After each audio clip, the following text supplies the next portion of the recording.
Welcome back to Every Horror Film. You should know us by now. We are on to number 5 in this franchise, Halloween 5, The Revenge of Michael Myers. And Jeff, what's going on, man? We made it this far. We're 5 in. We're not even halfway yet. We're almost halfway.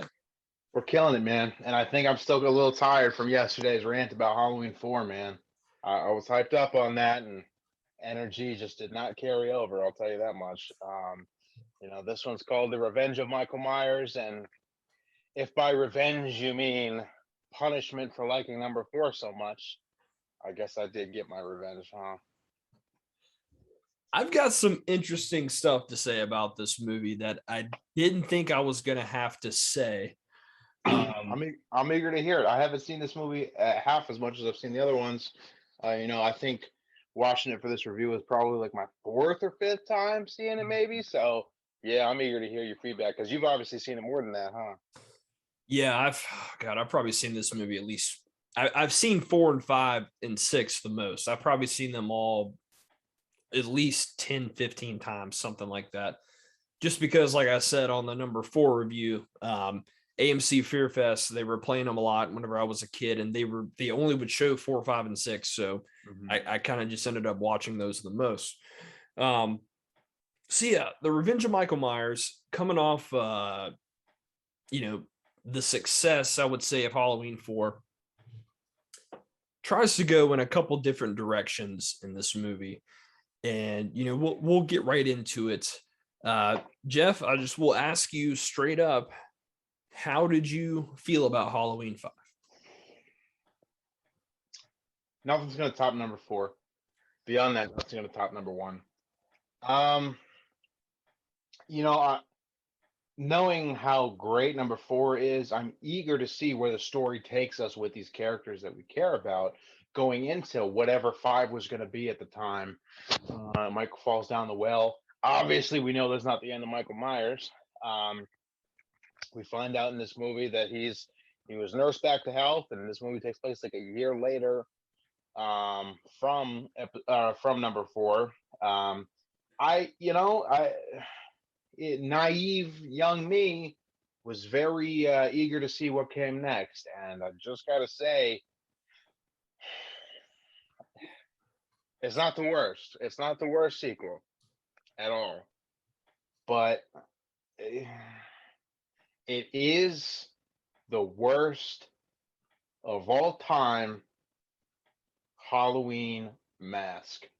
The way you and other people felt about Halloween 4's mask and how they couldn't look past it is how I feel about this movie. It is so horrendously, offensively bad that it took me out of it completely.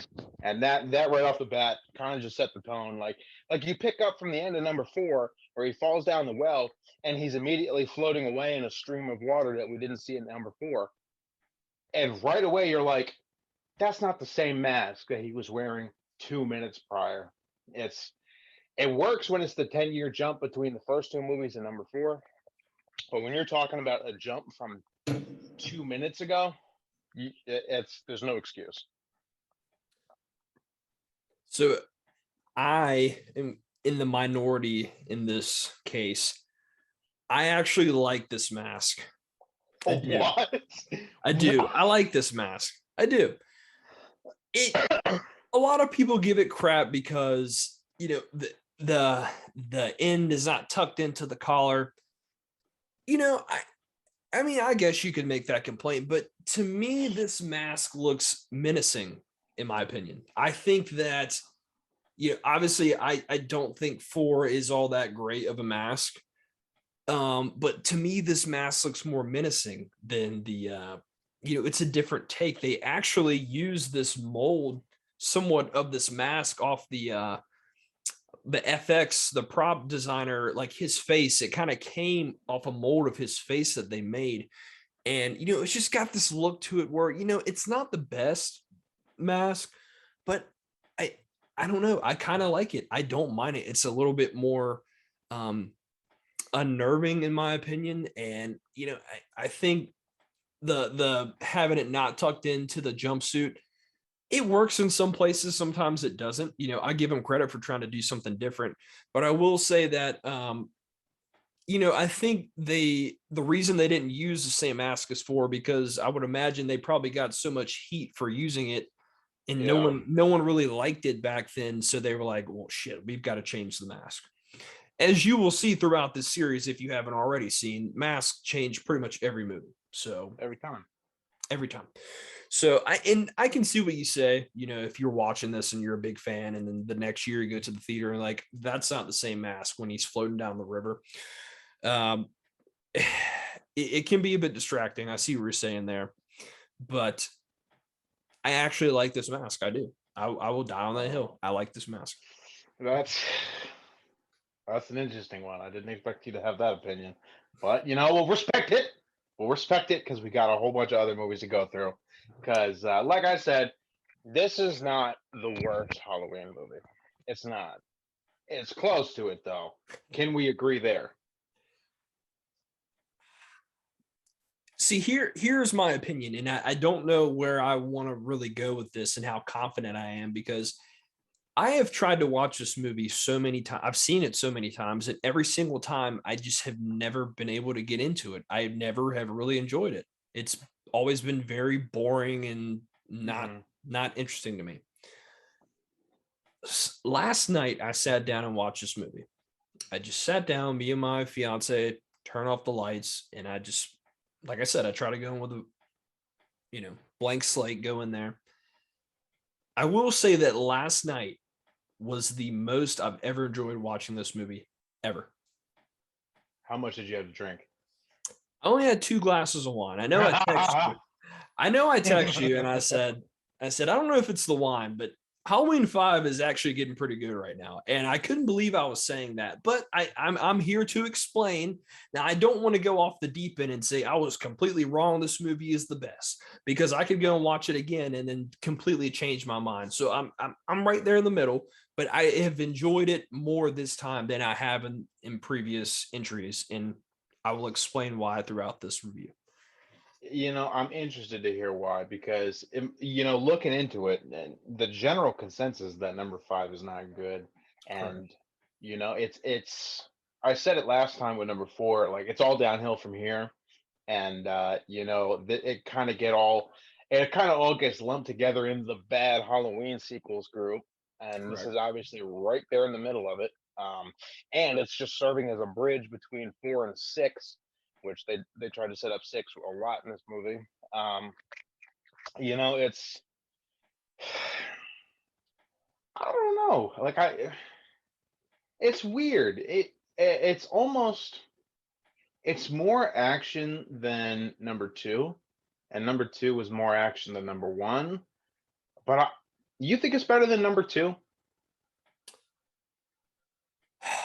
I mean, during this time of me viewing all these movies together, I actually did enjoy watching 5 more than 2 this time. Wow. And we'll go ahead and get into it. And just before we get into that, just a quick synopsis of the movie if you haven't seen it or whatever. Essentially, this takes place, it picks up right after the end of 4. And Michael falls down the mine shaft, and he's doing the famous, I love that. And so he falls down the mine shaft, and little known fact, apparently sheriffs just walk around with dynamite strapped to the hips because they just throw it down there and just explodes. Didn't use that last time. No, he didn't. And of course, Michael escapes somehow through a back entrance in the mine shaft down there. And you see him floating down this river, and it's such a weird scene to me. See Michael Myers floating down a river like he's spending the weekend at Myrtle Beach. Did you notice? I noticed this time around when he got up at the end of the river, wherever he stopped, you could tell that his jumpsuit was puffed out. He had a life preserver underneath it. I never noticed that. I noticed that. I didn't know what I was like, there's something sticking out the back of his jumpsuit. It looks weird. So I guess that was it. So, and then, he kind of is weary from all the damage he just took, and he stops himself on the side of this river and kind of walks into this hermit's house, And as soon as he gets there, he passes out from exhaustion. And Michael Myers, he has this thing where he likes to go in a coma because he goes in another coma for about a year. And then essentially he wakes up after 1 year and he continues to do what he does best. That's pretty much all that happens. So, this film does start to get into the Cult of Thorn stuff.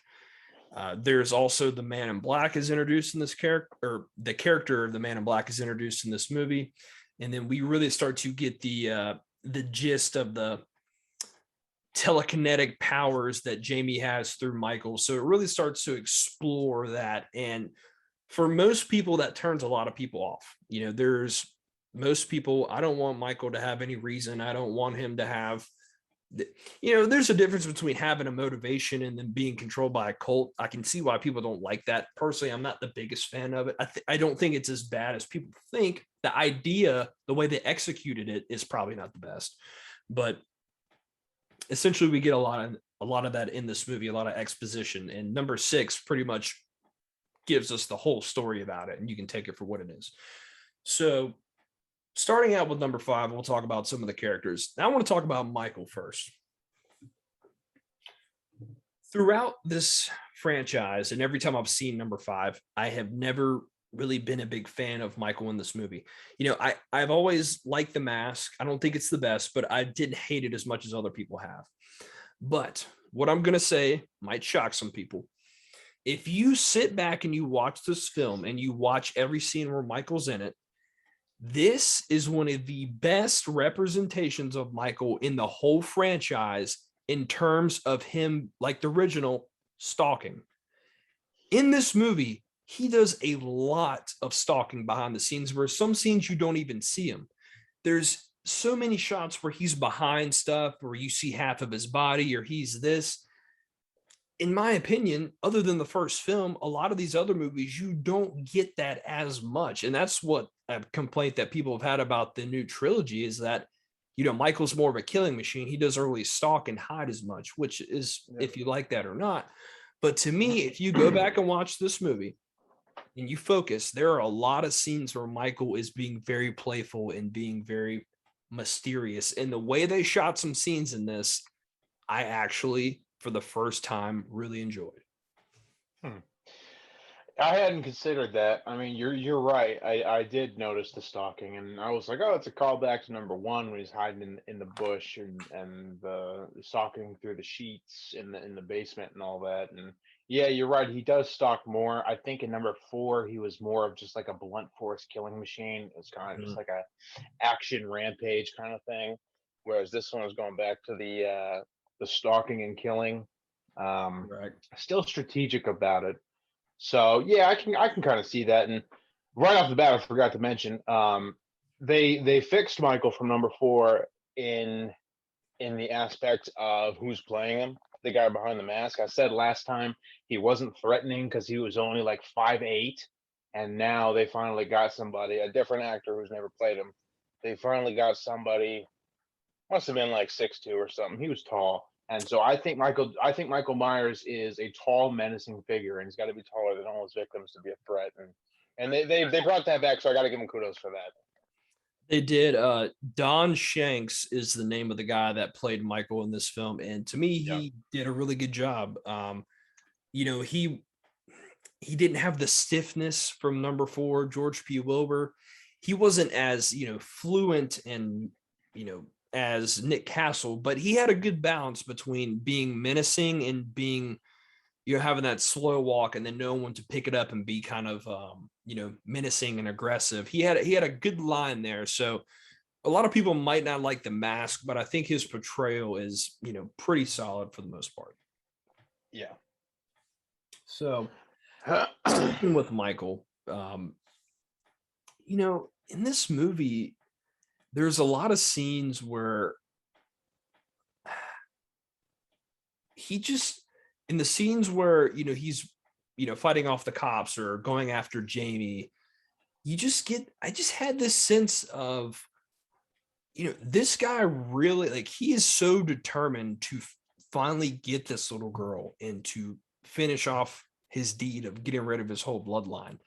And in this film, during the scenes, the way Don Shanks portrayed him, I don't really know how to explain it, but in the scene where they're in the laundry chute, which is a great scene, by the way, and he's stabbing at it, and the scene where she finally walks up and sees all the dead bodies in the coffin, and then he freaks out and throws it, and just in the scene with Dr. Loomis at the end. I mean, I just there's certain scenes in the film that I never really caught on to until this time where I just I felt his energy and I felt the way that he was moving was I don't know. I gravitated it. I gravitated towards it more this time. I don't really know how to explain it, but I did. I liked his portrayal in the way that he did certain scenes in this film.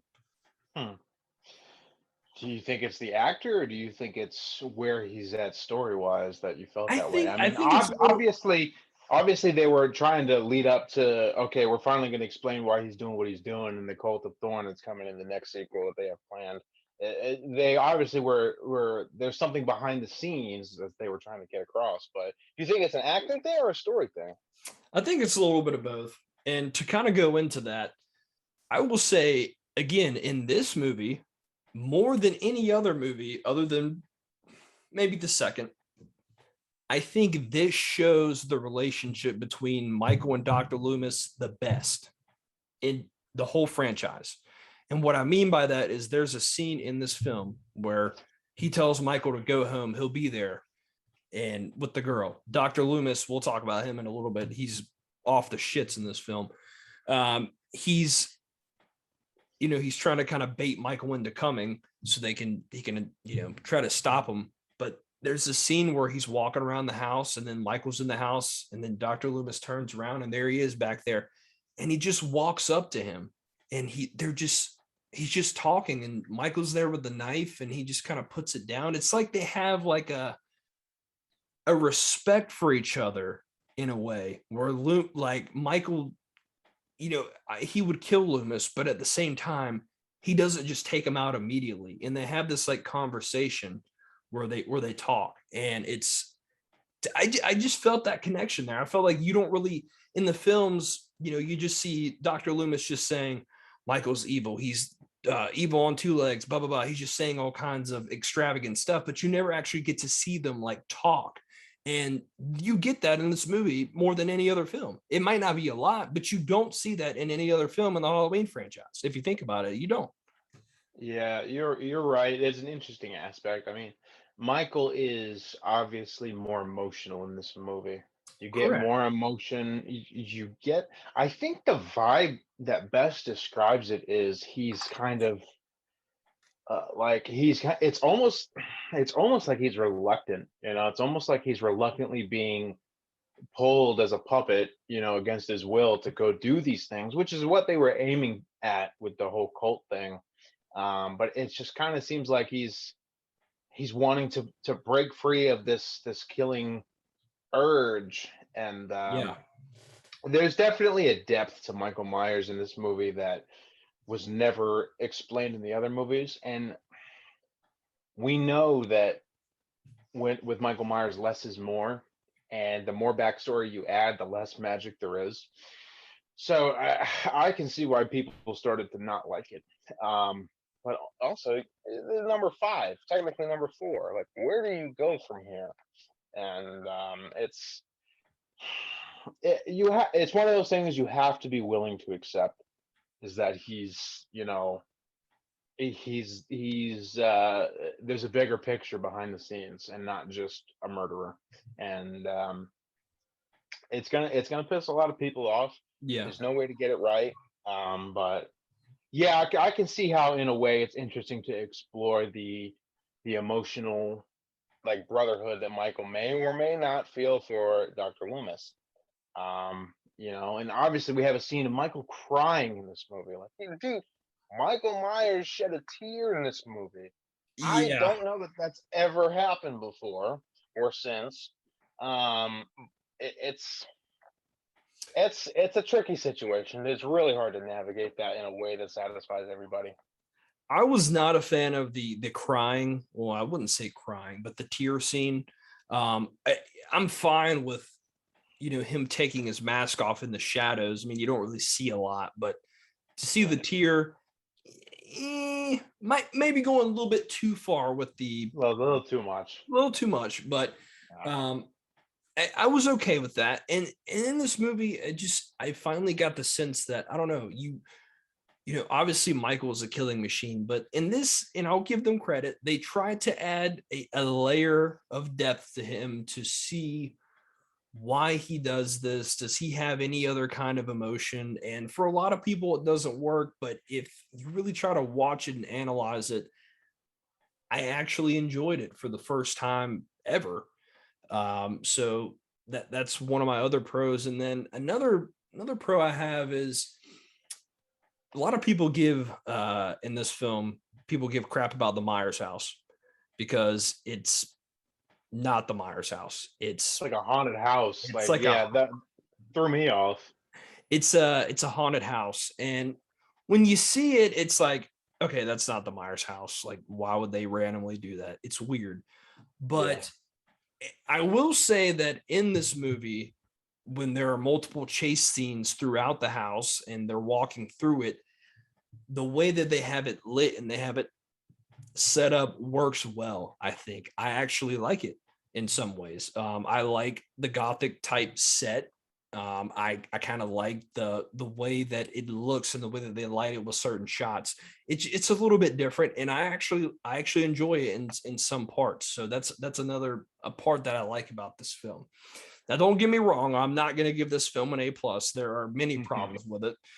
And for number one, for me, I don't know about you, but for most of the movie, Jamie is mute because she is still messed up from what happened in the fourth film. I didn't like that. That part just, it really annoyed me when she kept trying to talk, but she couldn't. I was like, just fucking talk. Yeah, it's I feel like the only person who was really acting their ass off in this movie was Danielle Harris, was Jamie. And she was Yes. probably like 9 or 10 at this point. It was a year later, so she was 8 as a character. But yeah, she was mute and she was having visions of what Michael was doing and writing them down. And third act, he gets her voice back. Like, I get it. You've already established that they have some kind of psychic connection. Got it. Enough with the visions, enough with the seizures every time he's doing something. I got it the first couple times. I really did. And it just, I don't know. That was a weird I was taking some liberties, I think. The best part of Halloween 4 was, or one of the best parts that I said last time, was the characters. You actually cared about these characters. They had arcs, they had development. You remember their names. This one, it yeah, it still had Jamie and it still had Loomis, obviously, and it had Rachel until she got killed.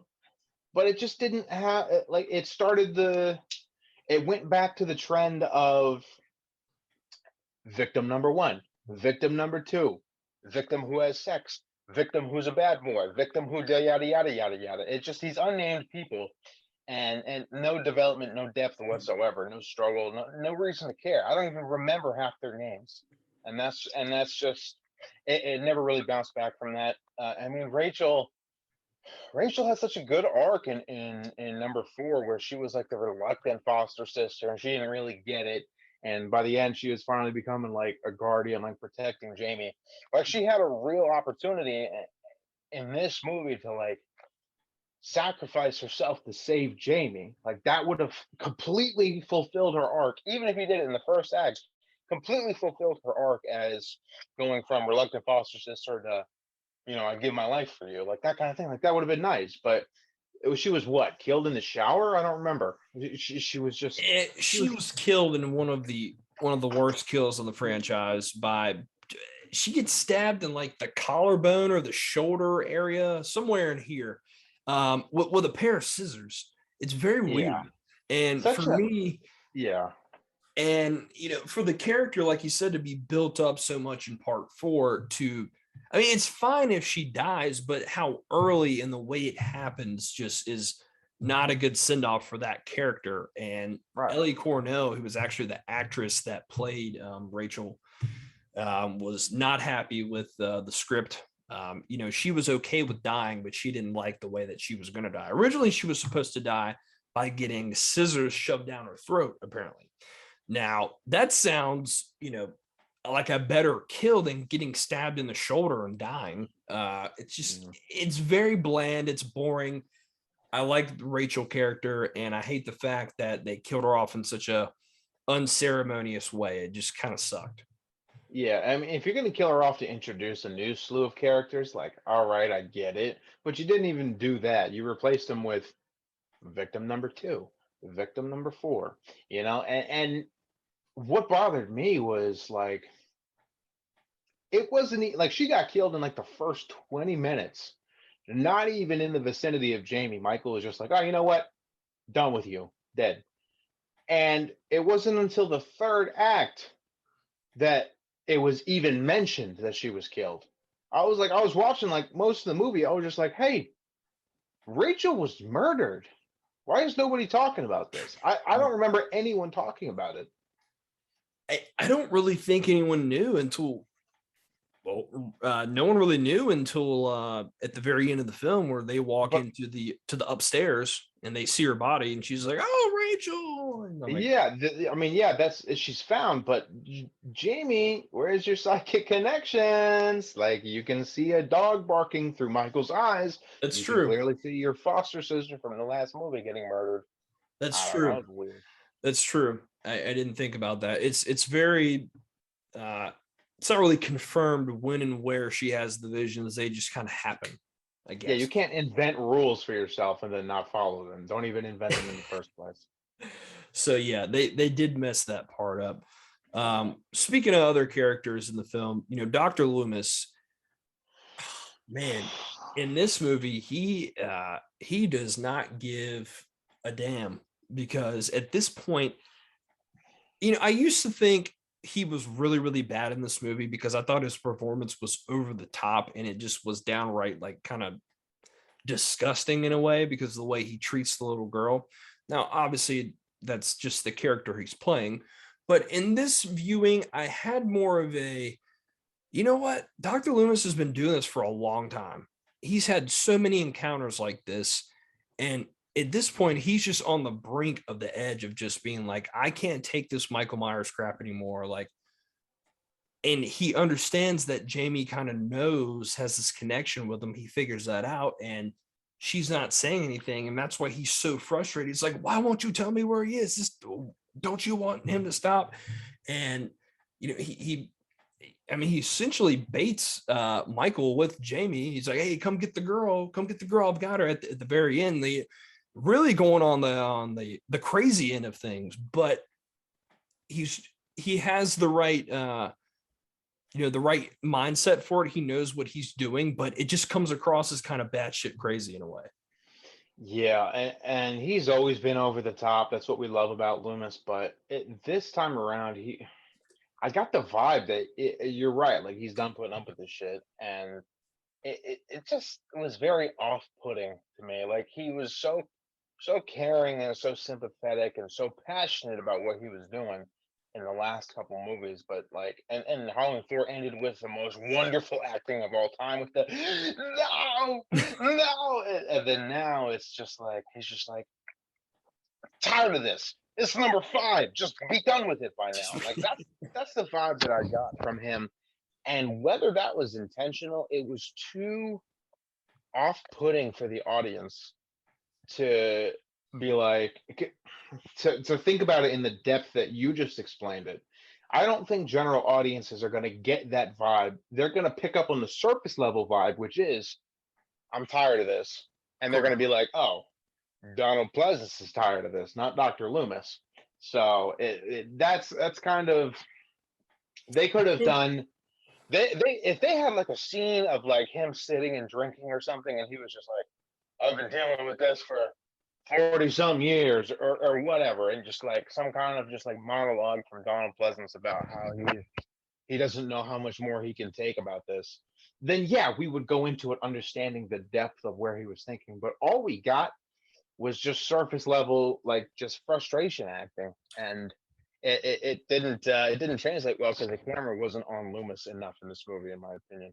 You know what? I think you just brought up a really, really good point about, being surface level and general audiences. And I think maybe the reason I enjoyed this movie upon its 15th viewing as opposed to the other 14 is that the other ones, I really watched it because I wanted it to be like the other sequels that I enjoyed so much. I went into it thinking like that.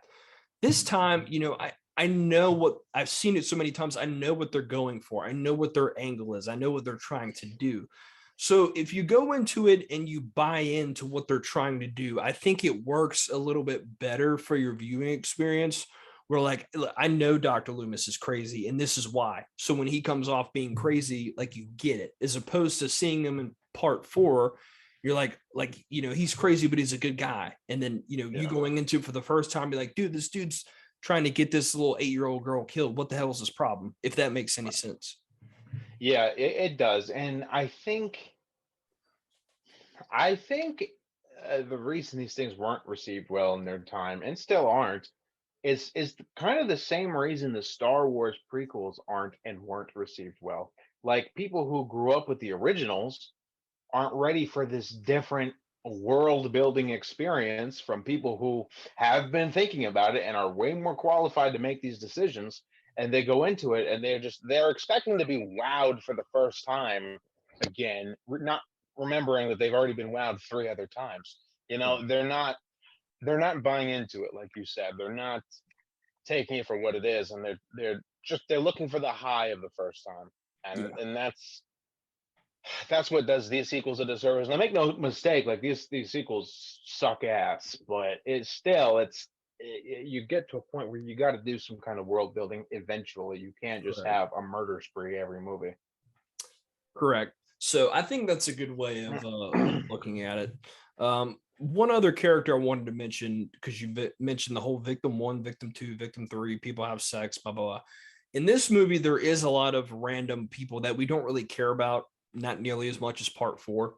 But I will say that the character Tina, who comes into the film and she's the new Rachel, kind of after she gets killed. Um, for the most part, I think the general consensus is most people hate this character a lot. And I would even go as far as to say that most people think she's the worst character in the whole franchise.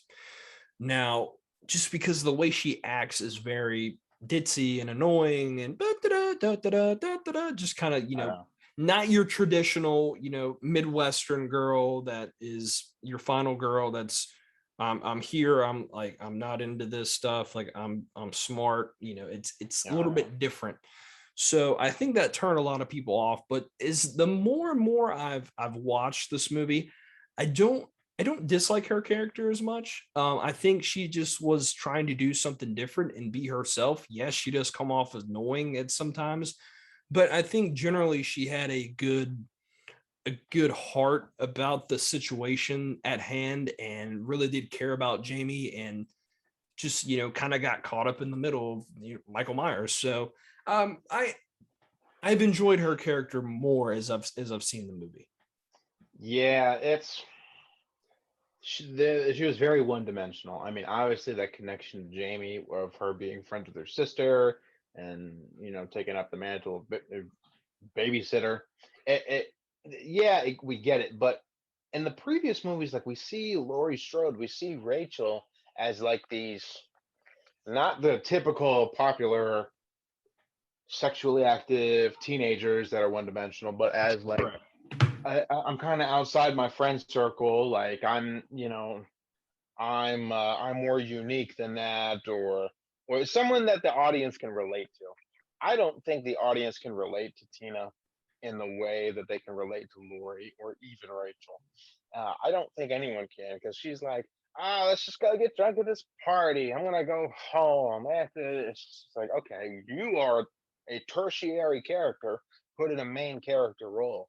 I don't like that, and I think that's probably why she gets a bad rap.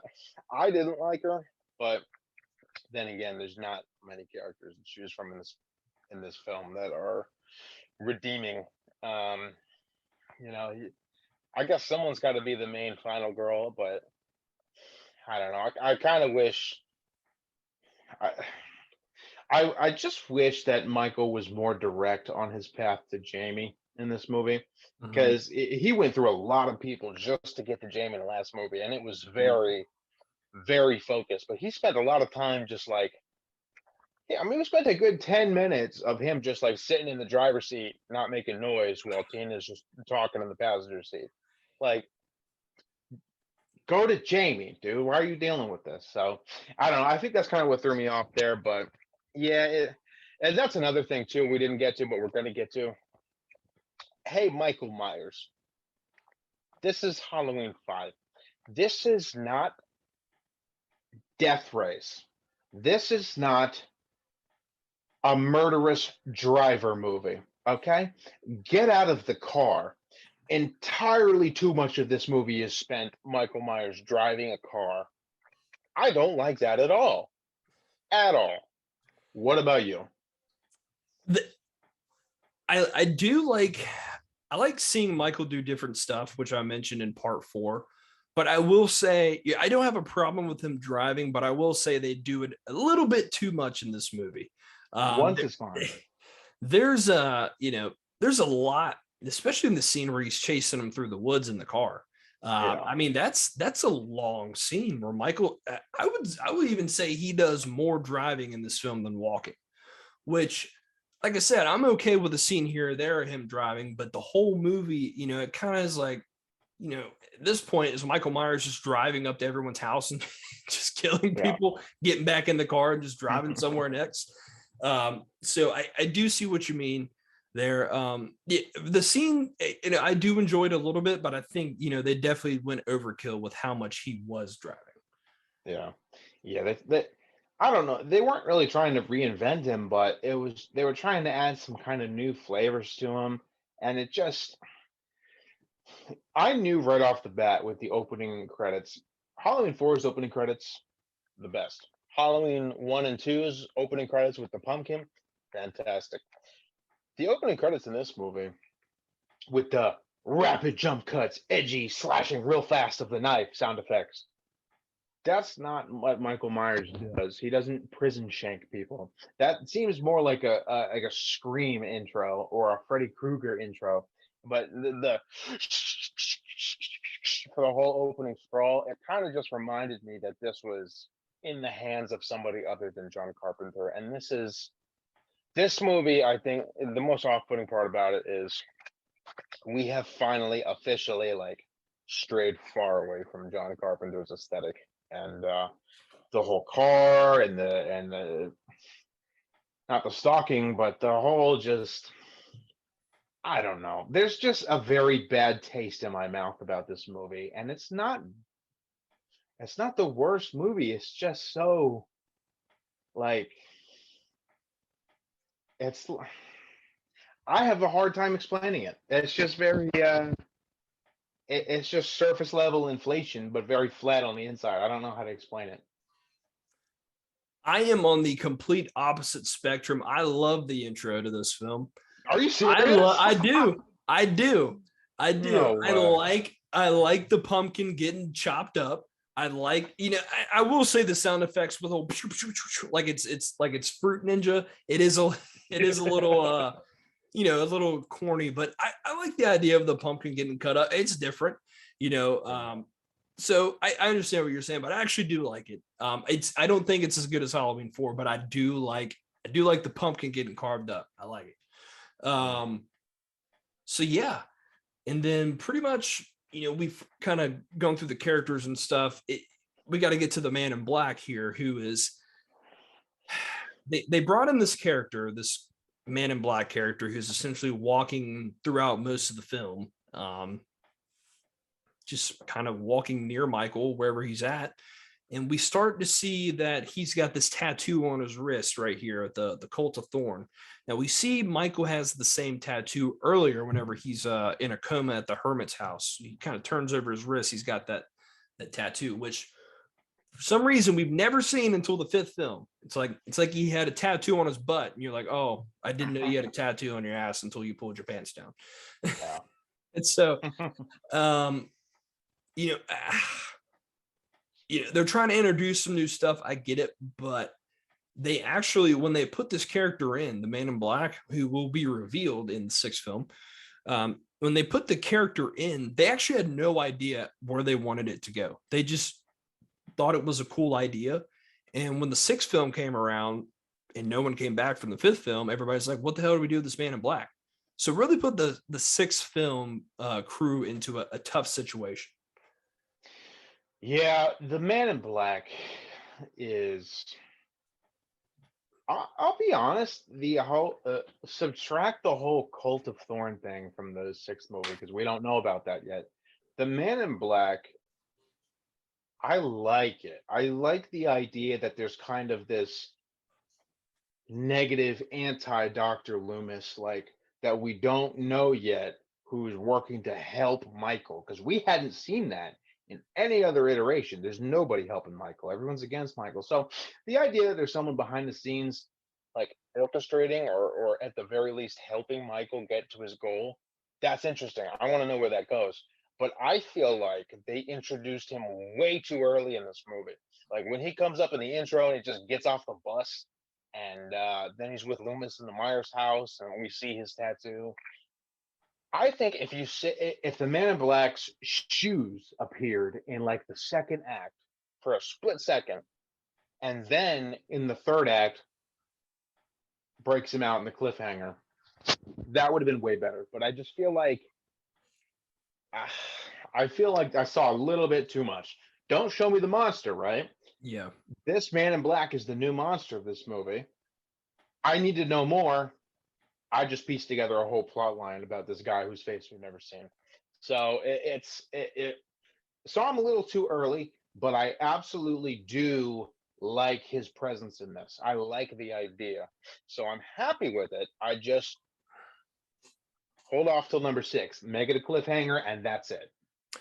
I think me and you are in the minority because I like the idea of having not someone that controls Michael, but maybe someone that, likes what he does or has a fascination with it. So they try to like help him. Like they don't help him like kill people, not like they're a tag team, but he just is there and he's like, I want to unleash evil. So I'm going to let this guy out of prison. So I like the fact that, they tried something different. They added something in there. And, I think, like you said, I think would have been a really good idea, or if they didn't maybe bring him in until later in the film, and maybe not even show the tattoo, maybe just show like him showing up, and then you get Yeah. to the tattoo in the sixth film, you're like, oh, that's how they're how they're linked up or whatever. But just having this random guy helping Michael Myers break out of prison and just kind of following him around, like it's an interesting take. I actually don't mind it. I agree with you.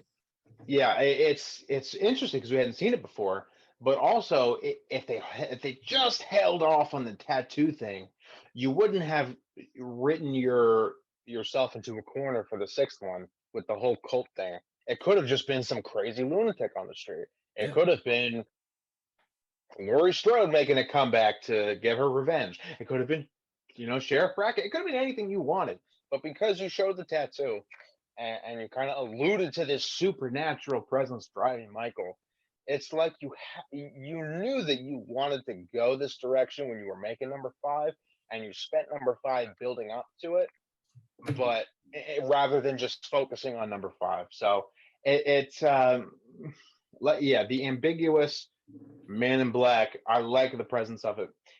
That's something they tried to recapture at least a little bit in the Halloween 2018 retcon with the doctor breaking him out of prison.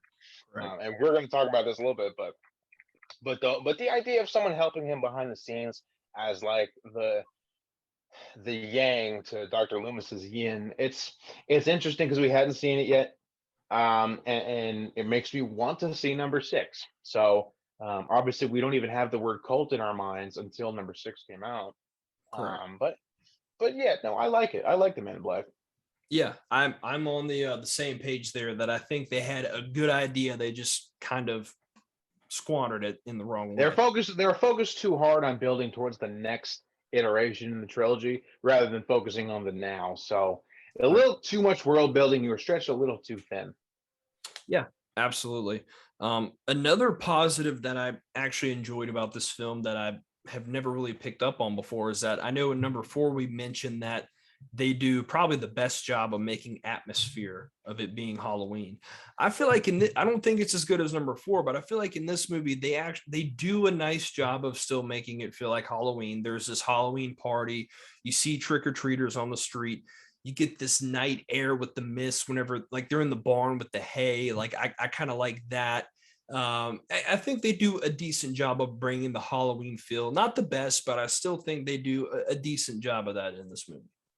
I'm surprised how much me and you are on the opposite ends of the spectrum with this movie. I expected that for number 4 because I think the atmosphere in this movie sucks. I think I like the Halloween party scene. That's something we hadn't seen yet. We'd seen trick or treaters. Yeah, we get it. You trick or treat on Halloween. I like the costume party scene. That's something we hadn't seen yet. But other than that, look, I know they didn't shoot it in the same location, and I'm going to be completely honest. I don't even think this took place on Halloween. I mean, I did not get any signal that this was October 31st. And yeah, there's costume parties, so yeah, it could just be October 17th. You never know. But I didn't get that it was Halloween, and maybe it's because of the lack of trick or treaters. But I didn't get that it was October 31st, and it just didn't feel like the Haddonfield that we knew and loved. Like Halloween 4 felt like Haddonfield. It was the sweeping street shots of the downtown looking suburbs, but here it was just like one-off building outside shots, and it just didn't strike me as Haddonfield. It felt like it wasn't even taking place there. And that might just be me, but it just didn't feel like it was in the same place. I can see what you're saying, and I agree to a certain extent. I think there's a there definitely could have done more. I think just the couple scenes that I really touched on, I think they did a nice job. But they obviously could have done better, like they did in 4. They didn't hold a candle to 4. I just think there was a couple nice things they did. Um, 2 other characters I want to touch on real quick. You know the cops, the stupid cops in this movie. Yeah. Are you're aware of the sound effects they make whenever they're walking down the stairs? No. No. See, this is one that you have to go back and watch, and you gotta listen. So when they go, when the 2 like stupid cops who are pretty much in the film for most of the film, they go and check on Rachel whenever she thinks there's someone in the house, Michael's in the house or something, and the dog is barking. When they come up and they go and check the house and they come down the stairs, when they're walking down the stairs to come back to Rachel to tell her, hey, there's nothing high, nothing low, nothing below, whatever. They're all good. If you listen, there's these like funny sound effects they make this funny music that's played when they walk down the stairs. It's like a old cartoon, like honk honk. Yeah. You have to go back. Just look the scene up on Really? YouTube. Just type in Halloween 5 cops like sounds, music score, whatever. It's really subtle, but you hear it, and it's their way of trying to be funny in the movie, which it doesn't come off well. But the one part I do like is, when they're at the barn party, and of course we have another person that is wearing a copycat Michael Myers mask. Don't know where in Haddonfield they keep selling this mask, but holy shit, these people love Michael Myers. Yeah. So I didn't like that part, but I do like at the end where the cops are out and they're playing the card game or whatever, and they already got a jump scare with the one guy faking being Michael. Then the actual Michael comes out, and they're like, "Hey, come over here! Like, something wrong with you?" And they have no idea that it's really him. And then the next scene, like Tina comes out and they're dead. Yeah. Yeah. I actually like that part. The cops had always been cops in general had always been a very serious effect in Halloween. Like obviously you have the very stern-faced sheriff that doesn't believe you, or the stern-faced sheriff that believes you. To have goofball cops in this not take it seriously, it amplifies the threat for the characters, but I feel like it subtracts the threat for the audience for real. It's like there's comedic relief is good, and that's something that 4 did good. Even the original did well. 18 does well, but I didn't get that these guys were goofballs until they literally said, "If we weren't such lousy cops, you would have been dead by now." Like I didn't get it till that point. So Yeah. that's it. It I don't know. It just goes back to the characters. I think if they fleshed them out a little harder and didn't just make them body one, body two, body three, body cop, I feel like if they were fleshed out just a little bit better, like Halloween 4, I feel like it might translate a little better to my eyes. And if you've noticed in this movie, we haven't really talked about much of a plot because it's essentially the same thing as number 4, where Michael's pretty much going for Jamie, or Michael's going for Jamie. I will say this: I do like the scene where, they're just to give you a breakdown if you haven't seen the film. It's pretty much the same stuff, but at this one point, Michael, Loomis, and Jamie are all in the Myers house, and Michael, Dr. Loomis told Michael to come to the house. Now, Dr. Loomis is trying to set him up by saying, "I have the girl. You can come get her. You can stop the rage. If you kill her, like you won't have this rage inside you anymore." And he's just trying to bait Michael to come in there so he can, try to kill him or take him out. And we get the scene where, where Loomis and them are talking. Then Michael freaks out and he throws him. Then we get to this part where Jamie is, she walks upstairs and she sees Michael has made this little grave site type deal. And they mention this, and I never really heard it mentioned before, but Dr. Loomis mentions this at one of the points in the film where he looks at Jamie. He's like, they dug up a 9-year-old's grave with a coffin. He's like, "What do you think they're gonna do with that?" And I'm like, "Oh, well, she's 9." That's what that was That's about. I what it was. never made that connection. I never did either until, I guess, for the longest time I watched this film, I never liked it. So I just put it on and I never really listened. This time I did, and I caught that part. So when she gets in that coffin, that's the one that he dug up. So, and she's just laying there kind of accepting her fate. And then we get "I'm going to die. Like it is what it is." And she pulls the classic uncle line. And then he's like, Yeah, yeah. I never picked up on that coffin thing. I always thought either the Man in Black put it there or it's just been there. Yeah. I never made that connection with the 9-year-old body from earlier in the movie. Mostly because the earlier parts of the movie just did not hold my attention. But yeah, I never made that connection. yeah. So I'm glad I caught that this time. And then Michael takes his mask off and she's like, "You're just like me." And I'm like, well, maybe not all the way. But Yeah, and we get the infamous teardrop out of the eye scene, and I get that we're ignoring that he was shot in both eyes in Halloween 2.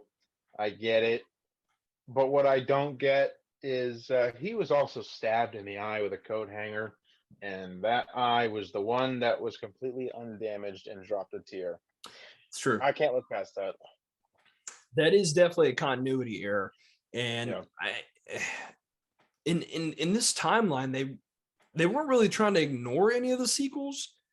They didn't blatantly come out and say, "Hey, this takes place after number 1, not number 2." So I guess they were just like, "Fuck it, who cares?" And also, Michael got burned up in a fire in number 2, Yeah, and and the his only thing we hands have are to burnt up, but yeah. not his face. They definitely dropped the ball there. Yeah, the only thing we have to go on that number 2 is actually canon at this point is Loomis and Michael's burn scars. Other than that, like I get it, Michael can survive anything, but this dude's gotta have scars, right? I mean, he's not bulletproof. He's not Wolverine. I mean, yeah, he might live through it, but dude, you got bullet holes. Like you've got to have a messed up body by now. I mean, you were Yeah, blown to bits in the end of Halloween 4. Like there were 8 guys unloading on you with some pump action shotguns.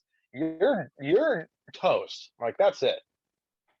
yeah, and it's at the ending of 2, you even see him walk out in the fire suit. He's engulfed in flames, and Yeah. he would have to have even if he survived by this miracle, because Got to have a deformed face. you have to have some sort of burn marks. I mean, you can't. I mean, he's got burn marks on his hands. Why doesn't he have it on his face? It just does. They And to even further that, Halloween 4 opens up with him in his coma from after number 2. Number 2 ends with him falling on the ground dead with a rubber silicone mask burning on his body. It should have, first of all, melted to his face. And even if it didn't, Halloween 4 opens up with him in the bandage wraps. He's got Correct. the bandage around his face.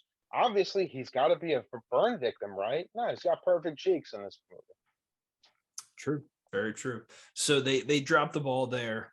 And then, he kind of freaks out for a second, and Jamie runs away, and she gets away, and they're trying to chase each other. And then she runs downstairs, runs into Dr. Loomis, and then he's like, I got her. Come here, Michael. And, you're like, holy shit, Loomis, he's really going to give this girl up. And, Michael's going to kill her.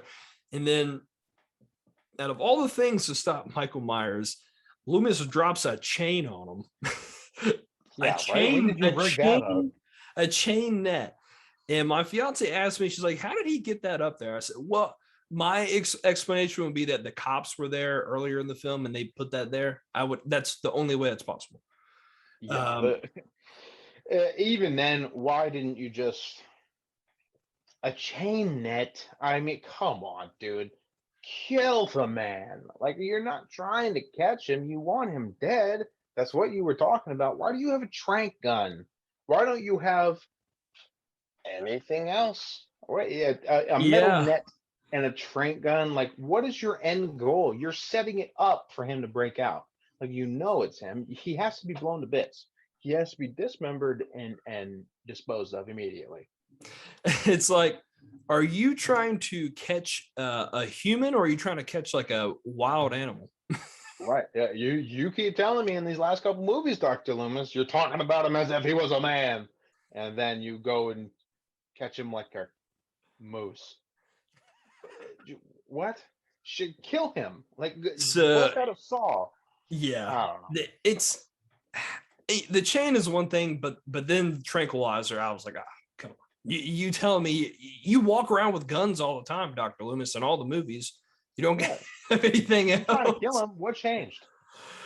So that was interesting. And then Loomis starts beating on with a 2x4. And at this point, Dr. Loomis is pretty old, so I don't know how much of a punch he's packing on these hits.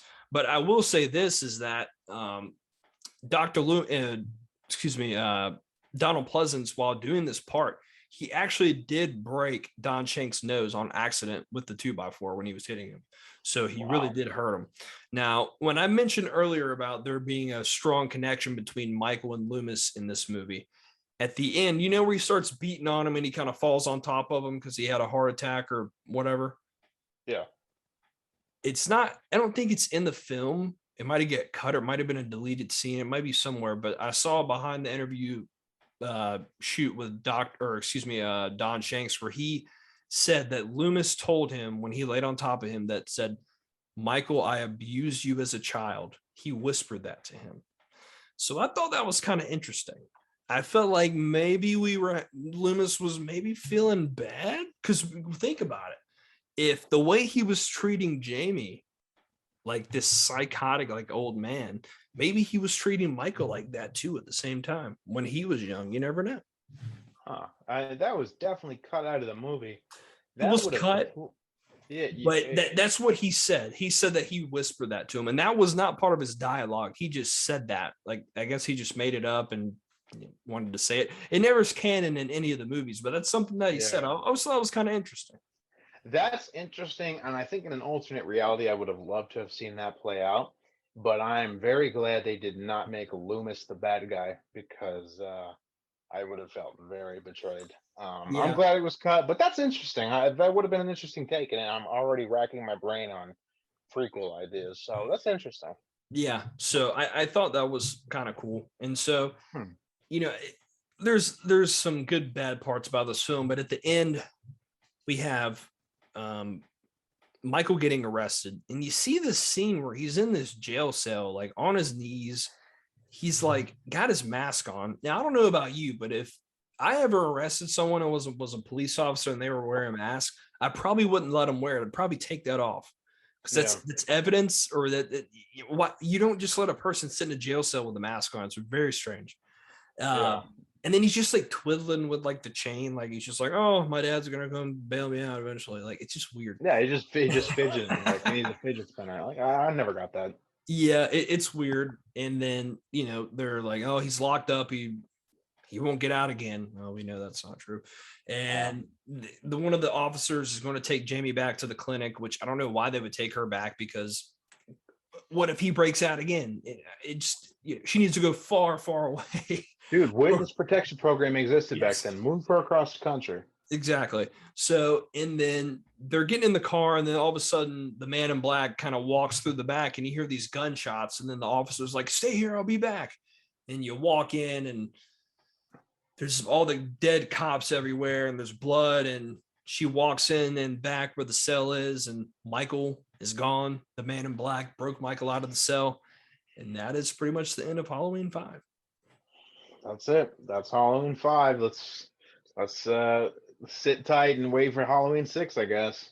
That's right. And a lot of people were probably anxious about this ending and wanted to see, because it was a cliffhanger ending. They want to know who's the man in black, blah, blah, blah.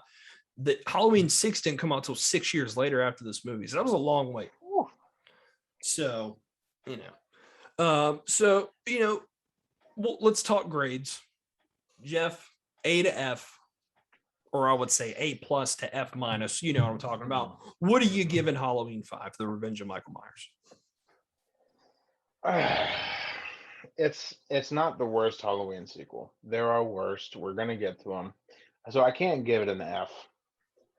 I can't give it a C because I gave Halloween 2 a C. I gave Halloween 3 a C, and they were way more nostalgic, enjoyable, pushing the boundaries. And I it's definitely not higher than a C. So I gotta think about the pros and cons here. Yeah, there's a couple pros here, not as many as 4, obviously. But my gripes about it not feeling it like Haddonfield, it being very far away from Carpenter's aesthetic. The Mask, obviously, for me at least. And mostly just the big push to not focus on what came before, but what's going to come after this. Too busy setting up a cliffhanger in number 6, trying to build a franchise. That never goes well, and it really ruined the motive for the screenplay here. So thinking about my cardinal rules, it doesn't really follow any of them, except maybe being scary at all times, because my goal was back to his stalking mode, and you never knew where he was going to pop out. But that's every Halloween movie, so it's not the worst. I got to give it a flat D. I give it a D, man. It's not better than that.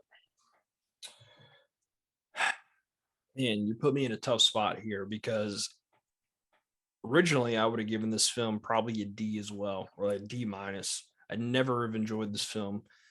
There was just something about when I watched this movie yesterday that I got certain things that I had never gotten before. Now, Is it because your opinion on number 4 changed? Do you think that has anything to do with it? I've always liked number 4. It's always, for me, number 4 was always like my number 3 favorite. So it was always up there. I never disliked 4. I didn't like The Mask, but I got over that at a certain extent, because you have to. There's certain things about this movie that I got and I enjoyed more than I ever have. So I don't know if it's an instance of just the mood I was in or whatever. I could watch this movie again tonight and I'm like, oh my God, I got to take this review down. I fucking hate this movie. I could be wrong. I could be. So I'm right there in the middle. I'm going to go C minus on this movie. Okay. Originally, I would have given this probably like a D or D minus, maybe even an F, because I used to never really like this movie, but I got certain things out of this that I hadn't got before that I enjoyed. And I hope in the future I can watch this, a few more times and still have that enjoyment with it. Or it could just be one of those times you watch a movie and you're like, oh, I kind of like that. Why I didn't get it. And then you watch it again, you're like, oh my God, that sucked. What am I talking about? So it could be one of those. I don't know. I don't want to go too far off into the one side. So I'm going to go with a C minus here for Halloween. Okay. What did you rate the other ones again? I know the first one was an A plus. A plus, I think I gave I have to go back and look. I think I gave Halloween 2 a C plus or B minus, something like that. I think probably a C plus. I think I gave Halloween 3 a C, and then I think I gave Halloween 4 a B or B plus. I think it was a B, straight B. You got to start writing these down. There's so many of them. I know. Yeah, I'm trying to. We're gonna get to a point where we don't remember them all. Exactly. So at the very end of this series, we will rank all these films after Ends comes out, and we will get into that. So thank you guys for tuning in to Every Horror Film. You've made it through Halloween 5. Now we are getting to the very end of the Thorn trilogy, Halloween 6, The Curse of Michael Myers. Jeff, any things you want to preface about number 6 before you get out of here? I have only seen number 6 once, maybe twice, and that was when I was a kid, like under the age of 10. So I don't remember a single thing about it. I know the story, but I don't remember anything about it. I haven't watched it in the last 15 years. So I don't remember. It's basically brand new to me. The only thing newer was number 3. So I'm excited to watch it. I'm going in with an open mind. I want to see the close of the Thorn trilogy. I want to see how it played out now that I'm not a kid and can actually understand the ramifications of it. So I'm almost viewing it for the first time ever. So I'm interested to hear my reaction to this. Quick tidbit for me. When I was growing up watching AMC Fear Fest and seeing all these films, to me, this was the one that scared me the most. Halloween 6 did. I think Michael was the scariest to me when I was a kid on this movie. Now, when I was growing up, I liked this movie a lot.